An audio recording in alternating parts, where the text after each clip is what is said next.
Diyos na pati anghel, binibigyan din ng Diyos ng karapatang magsisi? Pati po anghel? Oo. Kasi para fair, kung ang tao binibigyan niya ng pagkakataon ng pagsisisi, ang anghel din binibigyan niya ng pagkakataong magsisi. Ayun, paano po yung mga anghel yung kinulong? Yun po, wala nang chance na magsisi pa sila? Nga, kasi mabigat ang kasalanan nila. Pero kung ang kasalanan ng anghel di naman ganong mabigat, may panahon silang magsisi. Ayun. Kumbaga po sa tao... Basahin mo.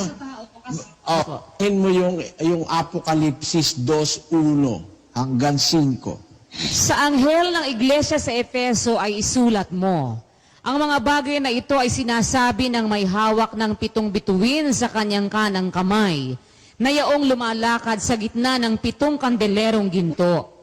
Nalalaman ko ang iyong mga gawa, at ang iyong pagpapagal at pagtitiis, at hindi mo matiis ang masasamang tao. At sinubok mo ang mga nagpapanggap na apostol, at sila'y hindi gayon, at nasumpungan mo silang pawang bulaan. At may pagtitiis ka, at nagbata ka dahil sa aking pangalan, at hindi ka napagod. Ngunit mayroon akong laban sa iyo, na iyong iniwan ang iyong unang pag-ibig. Kaya't alalahanin mo kung saan ka nahulog, at magsisi ka, at gawin mo ang iyong mga unang gawa. O kung hindi... Kita mo? Sinasabi sa anghel, alalahanin mo kung saan ka nahulog at magsisi ka. O binibigyan din pala ng pagkakataon ng pagsisisi ang mga anghel, Sis Luz. Ang kausap diyan, anghel sa iglesia sa Efeso, di ba? Opo. Hindi naman kasi rebelde ang anghel na yan eh. Nabawasan lang yung una niyang pag-ibig, pero nagpapagal pa rin siya. Sumusunod pa rin siya, kaya lang nabawasan yung una niyang pag-ibig, kaya pinagsisisi ng Diyos. Naintindihan mo yun, Brad Sunny? Opo, kapatid na Eli, na yung pong una kasi, akala po namin, pag-aanghel, kung may mas malakas ang kapangyarihan kaysa sa mga tao, pagka nagkasala, automatic, hindi na po pinatatawad ng Diyos. Hindi po pala ganun. Dahil ang anghel din po pala, kagaya rin po ng tao, may karapatan din po na binigay ang Diyos na magsisi. Kagaya nga po ng inyong pinabasa sa Apokalipsis 2:1 hanggang 5, kapatid na Eli. Oo. Alam mo kung bakit gano'n na may pagkakataon din sa pagsisisi yung mga anghel. Kasi hindi naman pare-pareho kasalanang nagagawa nila. Mortal na kasalanan ang ginawa ng Diablo eh. Yung pakikipantay sa Diyos, paghahangad na ang Diyos makuha niya yung kapangyarihan na makapantay siya ng Diyos. Napakabigat na kasalanan nun eh. At saka yung mga ibang anghel na iniwanan yung pamunuan na itinatag ng Diyos para gawin yung sarili nilang gusto, yun mabibigat na kasalanan yun.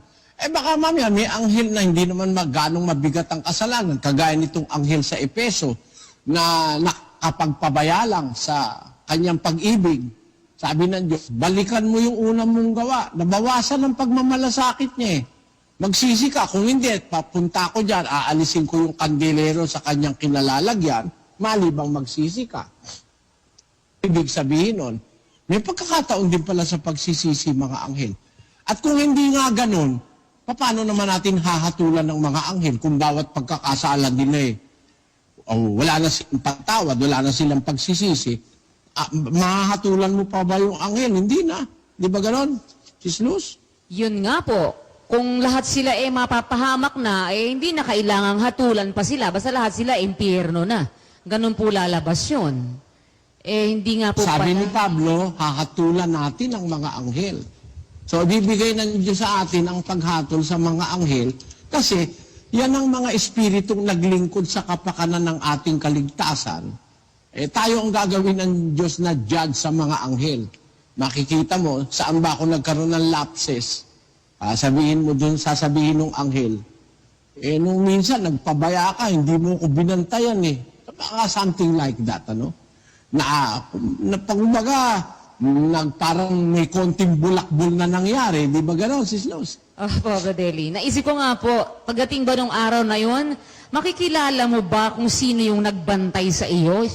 Ganun po ba? Parang, o ikaw ang bantay ko, ikaw ang ganun. Makikilala mo ba siya o ibang anghel ang... Paano po ba yon? Siyempre, makikilala mo yun. Malalaman mo yun. Ay, Malalaman mo yun. Hindi ba ang sabi ng Biblia merong mga bagay na hindi nakita ng mata at narinig ng tainga na inihahanda ng Diyos sa mga umiibig sa Kanya? Hindi ba ganon, Sis Luz? Opo, ganun nga po. Ay, yung hindi mo nakita ngayon, makikita mo na yun. Opo, sana nga po. Tingnan